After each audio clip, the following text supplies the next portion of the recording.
അസ്സലാമു അലൈക്കും. ഇന്നത്തെ വീഡിയോ പൊരിച്ച കോഴി ദം ബിരിയാണിയുടെ റെസിപ്പിയാണ്. നല്ല തലശ്ശേരി സ്റ്റൈലിൽ അല്ലെങ്കിൽ കണ്ണൂർ സ്റ്റൈലിൽ എന്ന് വേണമെങ്കിൽ പറയാം. ആ ഒരു സ്റ്റൈലിൽ നമ്മൾ പൊരിച്ച കോഴി ബിരിയാണി എങ്ങനെ തയ്യാറാക്കുന്നതെന്ന് നോക്കാം. അപ്പോൾ അതിനു മുമ്പായിട്ട് വീഡിയോ ആദ്യമായിട്ട് കാണുന്നവരുണ്ടെങ്കിൽ ചാനൽ കണ്ട് വീഡിയോ ഇഷ്ടമാവുകയാണെങ്കിൽ സബ്സ്ക്രൈബ് ചെയ്യാൻ മറക്കരുത്. അപ്പോൾ നമുക്ക് നേരെ റെസിപ്പിയിലോട്ട് പോകാം. ഞാൻ 1/2 കിലോ ചിക്കനാണ് ഇപ്പോൾ എടുത്തിരിക്കുന്നത്. ചെറിയൊരു ക്വാണ്ടിറ്റി ആട്ടോ ഉണ്ടാക്കുന്നത്. അതൊന്ന് വരഞ്ഞെടുത്തിട്ടുണ്ട്. അതിലേക്ക് ഒരു അരമുറി ചെറുനാരങ്ങ നീര് ഒഴിച്ചു കൊടുക്കാം.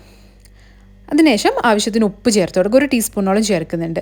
പിന്നെ വേണ്ടതൊരു 1/4 ടീസ്പൂണോളം മഞ്ഞൾ പൊടിയാണ്. അതിനുശേഷം മുളക് പൊടി ചേർത്ത് കൊടുക്കുക. 1.5 ടേബിൾ സ്പൂൺ മുളക് പൊടി ചേർക്കുന്നുണ്ട്. ഇത് നന്നായിട്ട് തിരുമ്മി കുഴച്ച് ഒരു 1/4 മണിക്കൂർ ടു അരമണിക്കൂർ വരെ ഒന്ന് മാരിനേറ്റ് ചെയ്യാൻ വെക്കണം. അതിനുശേഷം നമുക്കിത് ഫ്രൈ ചെയ്യേണ്ടതാണ്. അപ്പോൾ നമ്മൾ ബിരിയാണി ഉണ്ടാക്കുമ്പോൾ ആദ്യം ചിക്കൻ അങ്ങ് മാരിനേറ്റ് ചെയ്തിട്ട് വെക്കുക, എന്നിട്ട് ബാക്കി പണികൾ ചെയ്താൽ മതി.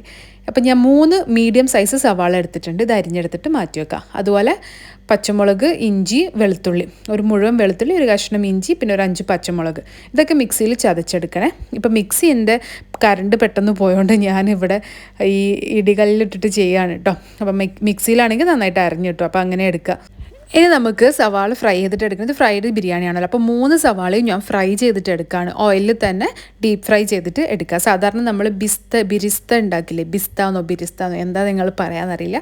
നമ്മൾ ആ ഫ്രൈഡ് അനിയൻസിനാണ് പറയുന്നത്. അപ്പോൾ ഇത് നല്ല ഗോൾഡൻ കളറായിട്ട് വരുമ്പോൾ തന്നെ എടുക്കുക. ബ്രൗൺ കളറാവാൻ നിൽക്കരുത്, കാരണം ഇത് കുറച്ച് കഴിഞ്ഞാൽ പിന്നെയും കുക്ക്ഡ് ആവും നമ്മൾ റൈസിലിട്ടാൽ. അതുകൊണ്ട് ഈ ഒരു കളറിൽ തന്നെ എടുക്കുക. ഇനി നമ്മൾ നേരത്തെ മാരിനേറ്റ് ചെയ്ത് വെച്ച ചിക്കന് ഡീപ്പ് ഫ്രൈ ചെയ്തിട്ട് എടുക്കുക. ഇത് ഒരുപാട് വേവാനൊന്നും നമ്മൾ കാത്തു നിൽക്കണ്ട. ജസ്റ്റ് അതിൻ്റെ കളറൊക്കെ മാറി ഒന്ന് പുറം വശം മുരിഞ്ഞ് വന്നാൽ തന്നെ നമുക്ക് എടുക്കാം. ഇത് ബാക്കി മസാലയിൽ കിടന്നിട്ട് വെന്തോളൂ. പിന്നെ നമ്മൾ ദമ്മും ചെയ്യുമല്ലോ. അപ്പം ഇത് ഹൈ ഫ്ലെയിമിൽ തന്നെ വെക്കാം. ഇനി ഇതിന്നൊരു തവി ഓയിൽ ഞാൻ എടുത്തിട്ട് നമ്മുടെ ഇഞ്ചി, വെളുത്തുള്ളി, പച്ചമുളക് ചതച്ചില്ലേ, അതിട്ട് കൊടുത്തിട്ട് ഒന്ന് നന്നായിട്ട് വഴച്ചെടുക്കുന്നുണ്ട്. ഇതിൻ്റെ പച്ചമണം മാറുന്നവരെ നന്നായിട്ട് വഴച്ച നമ്മൾ ചിക്കൻ ഫ്രൈ ചെയ്ത ആ ഓയിൽ തന്നെ എടുത്താൽ മതി കേട്ടോ. ഇനി നമുക്കിതിലേക്ക് തക്കാളി ചേർത്ത് കൊടുക്കണം. തക്കാളി അരിഞ്ഞതും ചേർത്തിട്ട് നന്നായിട്ട് വഴച്ചെടുക്കാം. ഈ തക്കാളി നന്നായിട്ട് ഉടഞ്ഞ് വരുന്നവരെ നമുക്ക് കുക്ക് ചെയ്യണം. അതിന് മുമ്പായിട്ട് കുറച്ച് കറിവേപ്പില, ഒരു തണ്ട് കറിവേപ്പില ഞാൻ ഇതിലേക്ക് ഇട്ട് കൊടുക്കുന്നുണ്ട്. അതും ഇട്ടിട്ട് നന്നായിട്ടൊന്ന് മിക്സ് ചെയ്തിട്ടെടുക്കുക. മസാലപ്പൊടികൾ ചേർക്കണം. കുറച്ച് മഞ്ഞൾപ്പൊടി, അതുപോലെ ഹോം മെയ്ഡ് ഗരം മസാല തന്നെ എടുക്കണം കേട്ടോ. ഞാനൊരു 1/2 ടീസ്പൂണോളം ഹോം മെയ്ഡ് ഗരം മസാല എടുത്തിട്ടുണ്ട്. അതാണ് ഏറ്റവും ടേസ്റ്റ്. പുറത്തുനിന്ന് വാങ്ങിക്കുന്ന ഗരം മസാലയ്ക്ക് ആ ഒരു റിച്ച് ഫ്ലേവർ ഉണ്ടാവില്ല കേട്ടോ. അപ്പോൾ നിങ്ങൾ വീട്ടിൽ തന്നെ പൊടിക്കാൻ നോക്കുക.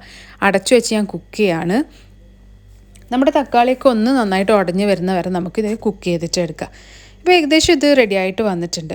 അപ്പോൾ നമുക്ക് ഇതിലേക്ക് നേരത്തെ ഫ്രൈ ചെയ്ത് വെച്ച ഒനിയൻസ് ചേർത്ത് കൊടുത്തിട്ട് നന്നായിട്ടൊന്ന് മിക്സ് ചെയ്തിട്ട് എടുക്കണം. അപ്പം കുറച്ച് ഞാൻ ദമ്മിടാൻ വേണ്ടിയിട്ട് മാറ്റി വെച്ചിട്ടുണ്ട് ഒനിയൻസ്.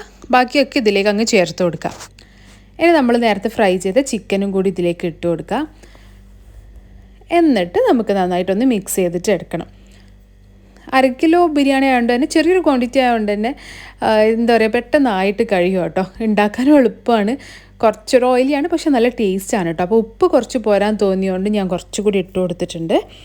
അവസാനം നമുക്കിതിലേക്ക് മല്ലിയിലയും പുതിനയിലയും അരിഞ്ഞത് ചേർത്ത് കൊടുത്തിട്ട് കഴിഞ്ഞാൽ നമ്മുടെ ബിരിയാണി മസാല റെഡിയായി. ഫ്രൈഡ് ചിക്കൻ ബിരിയാണിയുടെ മസാലയാണ് ഇത്.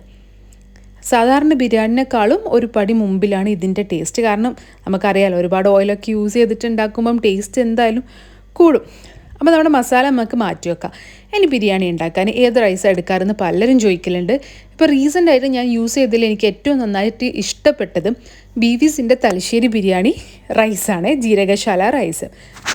UAE ഇത് നെസ്റ്റോയിലും അതുപോലെ സഫാരി ഹൈപ്പർ മാർക്കറ്റ്സിലും വേറെയും ചില സൂപ്പർ മാർക്കറ്റ്സിലൊക്കെ അവൈലബിൾ ആണ്. ഞാൻ താഴെ കൊടുക്കാം കേട്ടോ ഏതൊക്കെ സൂപ്പർ മാർക്കറ്റ്സിൽ ഇത് അവൈലബിൾ ആയിട്ടുള്ളത്. നല്ല ഗുണവും മണവും ഉള്ള അടിപൊളി ബിരിയാണി റൈസാണ്. ഞാനിപ്പോൾ യൂസ് ചെയ്തതിൽ എനിക്കിപ്പം എൻ്റെ ഒരു പേഴ്സണൽ ഫേവറേറ്റ് ആണ് ഈ ഒരു ബിരിയാണി റൈസ്. അതുകൊണ്ടാണ് ഞാൻ നിങ്ങൾക്ക് കാണിച്ചു തരുന്നത് കേട്ടോ. അപ്പം ഞാനിപ്പം ഒരു 1/2 കിലോ ചിക്കൻ്റെ ബിരിയാണിക്ക് 2 കപ്പ് റൈസാണ് എടുക്കുന്നത്. അപ്പോൾ ഒരു 2 കപ്പ് റൈസ് എടുത്തിട്ട് നന്നായിട്ട് വാഷ് ചെയ്തിട്ട് വെള്ളം സ്ട്രെയിൻ ചെയ്യാൻ വെക്കാം. ഇനി ഒരു പാത്രത്തിൽ 1 ടേബിൾ സ്പൂൺ ഗീ ഒഴിച്ചിട്ട് അണ്ടിപ്പരിപ്പ് മുന്തിരി ഇട്ടിട്ട് വറുത്ത് കോരണം കേട്ടോ. അപ്പം അണ്ടിപ്പരിപ്പ് ഏകദേശം റെഡി ആയിട്ട് വരുമ്പം തന്നെ മുന്തിരി ഇട്ട് കൊടുക്കുക. എന്നിട്ട് രണ്ടും നല്ല ഗോൾഡൻ കളറായിട്ട് വരുമ്പോൾ നമുക്ക് എടുത്തു മാറ്റാം. പിന്നെ നേരത്തെ സവാളയിൽ നിന്ന് ഞാൻ ഒരു പിരി എടുത്തു വെച്ചിട്ടുണ്ടായിരുന്നേ, അത് നമുക്കിതിലേക്ക് ചേർത്ത് കൊടുക്കുക. കുറച്ച് ഹോൾ ഗരം മസാല ഇട്ട് കൊടുക്കുക. നമ്മൾ റൈസ് കുക്ക് ചെയ്യാൻ വേണ്ടിയിട്ടാണ് ഇത്. ഉള്ളി ഒരുപാടൊന്നും ഫ്രൈ ആയിട്ട് വരണ്ട, ജസ്റ്റ് ഒന്ന് മിക്സ് ആയാൽ തന്നെ നമ്മൾ റൈസ് ചേർത്ത് കൊടുത്തിട്ട് റൈസ് നന്നായിട്ട് വറുത്തെടുക്കണം.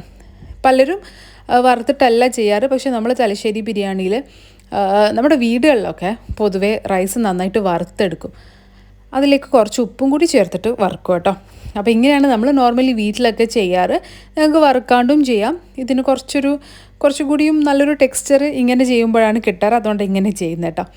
അപ്പോൾ ഇത് നന്നായിട്ട് വറന്ന് വരുമ്പോൾ നമുക്ക് തിളച്ച വെള്ളം ഒഴിക്കണം. 1 കപ്പിന് 2 കപ്പ് വെള്ളം എന്നുള്ള കണക്കിലാണ് എടുത്തിരിക്കുന്നത്. 1 കപ്പ് റൈസിന് 2 കപ്പ് വെള്ളം. ഇനി ഇതൊന്ന് തിളച്ച് വരുമ്പോൾ ഇതിലേക്ക് ഒരു 2 ടേബിൾ സ്പൂണോളം ലെമൺ ജ്യൂസ് ഒഴിച്ചു കൊടുക്കുന്നുണ്ട് കേട്ടോ. ഞാൻ ഒന്ന് ഒട്ടിപ്പിടിക്കാണ്ട് റൈസൊന്നും ഒട്ടിപ്പിടിക്കാണ്ട് നിൽക്കാൻ. പിന്നെ ആവശ്യത്തിന് ഉപ്പ് നോക്കിയിട്ട് ചേർത്ത് കൊടുക്കാം. ഇനി വെള്ളം വറ്റി നമ്മൾ റൈസിന് സമമായിട്ട് വെള്ളം വരുമ്പോൾ നമുക്കിത് ലോ ഫ്ലെയിമിലേക്ക് വെച്ച് കൊടുത്തിട്ട് അടച്ചു വെച്ചിട്ട് കുക്ക് ചെയ്യാം. അപ്പോൾ 10-15 മിനിറ്റ് ഇടയ്ക്കിടയ്ക്ക് ഇളക്കി കൊടുത്താൽ റൈസ് ബ്രേക്ക് ആവും. അത് ശ്രദ്ധിക്കുക. ഇനി ഇളക്കേ വേണ്ട കേട്ടോ. ഇപ്പം നമ്മുടെ റൈസ് നന്നായിട്ട് കുക്കായിട്ട് വന്നിട്ടുണ്ട്. കണ്ടില്ലേ, ഒട്ടും ഒട്ടിപ്പിടിച്ചിട്ടൊന്നുമില്ല. ഒക്കെ നല്ല വിട്ട് വന്നിട്ട് നിൽക്കുന്നുണ്ട്. വറുത്ത് വെക്കുമ്പോൾ ഉള്ളൊരു ഗുണം ഇതാണ് കേട്ടോ. ഇനി നമുക്ക് എന്താ ദം ചെയ്യുന്ന പ്രോസസ്സാണ്. അതായിരിക്കും പറഞ്ഞു തരേണ്ട ആവശ്യമില്ല, അതെല്ലാവർക്കും അറിയാം. അപ്പോൾ നമ്മൾ ദം ചെയ്യുമ്പോൾ എപ്പോഴും പ്രത്യേകം ശ്രദ്ധിക്കേണ്ട കാര്യം, നമ്മുടെ മസാല ഓൾറെഡി കൂളായിട്ട് ഉണ്ടാവുക. നമ്മൾ നേരത്തെ തയ്യാറാക്കി വെച്ചതാണല്ലോ. അപ്പോൾ മസാല ഒന്നുകൂടി ചൂടാക്കണം കേട്ടോ. നല്ല ചൂടുള്ള മസാലേൻ്റെ മേലെ നല്ല ചൂടുള്ള റൈസ് ഇട്ടിട്ട് ദം ചെയ്യണം. അപ്പോഴാണ് അതിൻ്റെ ആ ഒരു മസാലയുടെ ഫ്ലേവറൊക്കെ റൈസിലേക്ക് ഇങ്ങനെ ആവിയായിട്ട് വന്ന് കയറുള്ളൂ. അതുപോലെ റൈസും നല്ല ചൂടുണ്ടായിരിക്കണം, നമ്മുടെ മസാലയും നല്ല ചൂടുണ്ടായിരിക്കണം. അപ്പോൾ ഞാൻ കുറച്ച് ഫ്രൈ ചെയ്ത അണിയൻസ് ഇട്ട് കൊടുക്കുന്നുണ്ട്. മല്ലിയില, പുതിനയില, അതുപോലെ വറുത്ത അണ്ടിപ്പരിപ്പും മുന്തിരിയും ഇതൊക്കെ ചേർത്ത് കൊടുക്കുക. അതുപോലെ ലെയർ റിപ്പീറ്റ് ചെയ്യുക. 2ാമത്തെ ലെയർ റൈസ് കൂടി ഇട്ട് കൊടുത്തിട്ട് ചെയ്യുന്നുണ്ട്. നമ്മൾ കണ്ണൂർ ബിരിയാണിയിൽ മസാലയും നമ്മൾ 2 ലെയറായിട്ട് ദം ചെയ്യും കേട്ടോ. കുറച്ച് മസാല എടുത്തിട്ട് 2ാമത്തെ ലെയറിൽ വെച്ച് കൊടുത്തിട്ട്. പക്ഷേ ഇതൊരു തലശ്ശേരി സ്റ്റൈലാണ്. നമ്മൾ മസാല വേറെ റൈസ് വേറെ എന്നുള്ളൊരു കണക്കിലാണ് നമ്മൾ ദം ചെയ്തിട്ടെടുക്കുക. അപ്പോൾ ഈ ഒരു പ്രോസസ്സ് കഴിഞ്ഞു. ഇനി ഞാൻ ഇപ്പം ദം ചെയ്യുന്നത് ഫോയിൽ വെച്ചിട്ടാണ്. അപ്പോൾ ഫോയിൽ കൊണ്ട് നന്നായിട്ട് കവർ ചെയ്തതിന് ശേഷം അടച്ചു വെച്ചിട്ട് ഒരു 10-15 മിനിറ്റ് ലോ ഫ്ലെയിമിൽ വെച്ചിട്ട് ദം ചെയ്തിട്ട് എടുക്കും. അപ്പോൾ നന്നായിട്ട് ആവിയൊന്നും പുറത്ത് കിടക്കാതെ ഇത് സീൽ ചെയ്ത് വെക്കുക. ഇനി ഒരു 10-15 മിനിറ്റ് കഴിഞ്ഞപ്പോൾ ഞാൻ ഫ്ലെയിം ഓഫ് ചെയ്തു. പിന്നെ തുറന്നതൊരു വീണ്ടും ഒരു 10 മിനിറ്റ് കഴിഞ്ഞിട്ടാണ് കേട്ടോ. ഇപ്പം നല്ലൊരു സ്മെല്ല് വരുന്നുണ്ട്. അപാര സ്മെല്ലാണ് കേട്ടോ. നല്ല ബിരിയാണി ഉണ്ടാക്കിയെടുക്കണം എന്നുണ്ടെങ്കിൽ നല്ല റൈസ് തന്നെ യൂസ് ചെയ്യണം. ബീഫീസിൻ്റെ റൈസ് അവർ കൊൽക്കത്തയിൽ നിന്ന് നല്ല ഗുണവും മണമുള്ള അരി സെലക്ട് ചെയ്തിട്ട് കൊണ്ടുവരുന്നതാണെന്നാണ് പറയുന്നത് കേട്ടെ. അപ്പോൾ ആ ഒരു റൈസ് വെച്ചിട്ട് കുക്ക് ചെയ്യുമ്പം ബിരിയാണിയും നല്ല അടിപൊളിയാവും എന്നുള്ളതിന് തെളിവാണ് ഈ ഒരു ബിരിയാണി കേട്ടോ. നല്ല അടിപൊളിയായിട്ട് തന്നെ നമ്മൾ ബിരിയാണി റെഡി ആയിട്ട് വന്നിട്ടുണ്ട്. പിന്നെ UAE ആൾക്കാരോടാണ്, നിങ്ങൾക്ക് ബീഫീസിൻ്റെ റൈസ് വേണമെന്നുണ്ടെങ്കിൽ അഥവാ ഷോപ്പിലൊന്നും അവൈലബിൾ ആയിട്ട് കിട്ടിയില്ലെങ്കിൽ നിങ്ങൾക്ക് താഴെ കാണുന്ന നമ്പറിലൊന്ന് കോൺടാക്റ്റ് ചെയ്താൽ മതി കേട്ടോ. അവർ ഹോം ഡെലിവറി കൂടി ചെയ്യുന്നുണ്ട്. 50 ദിറംസിന് മേലെയുള്ള പർച്ചേസിന് അവർ ഫ്രീ ആയിട്ട് ഡെലിവറിയും കൊടുക്കുന്നുണ്ട്. ബീഫീസിൻ്റെ പിക്കിൾസും എൻ്റെ ഒരു ഫേവറേറ്റ് ആണ്. അവരുടെ ഫിഷ് പിക്കിൾസില്ലേ, കല്ലുമക്കായി, അതുപോലെ കൊഞ്ചൻ, കൂന്തൽ, അതൊക്കെ അടിപൊളി ടേസ്റ്റാണ്. അപ്പം ഈ ഒരു ബിരിയാണി, ഫ്രൈഡ് ചിക്കൻ ബിരിയാണി ഇതുവരെ ട്രൈ ചെയ്ത് നോക്കിയിട്ടില്ലെങ്കിൽ മസ്റ്റായിട്ടും ട്രൈ ചെയ്ത് നോക്കുക. ഈ ഈദിനേക്ക് ഈ ഒരു റെസിപ്പി സേവ് ചെയ്ത് വെച്ചോളൂ. എന്നിട്ട് ട്രൈ ചെയ്തിട്ട് എങ്ങനെയുണ്ട് എന്ന് കൂടി പറയണേ. അപ്പോൾ മറ്റൊരു വീഡിയോ ആയിട്ട് ഞാൻ വരും. അതുവരേക്കും this is me Nishi signing off. Take care. Bye bye.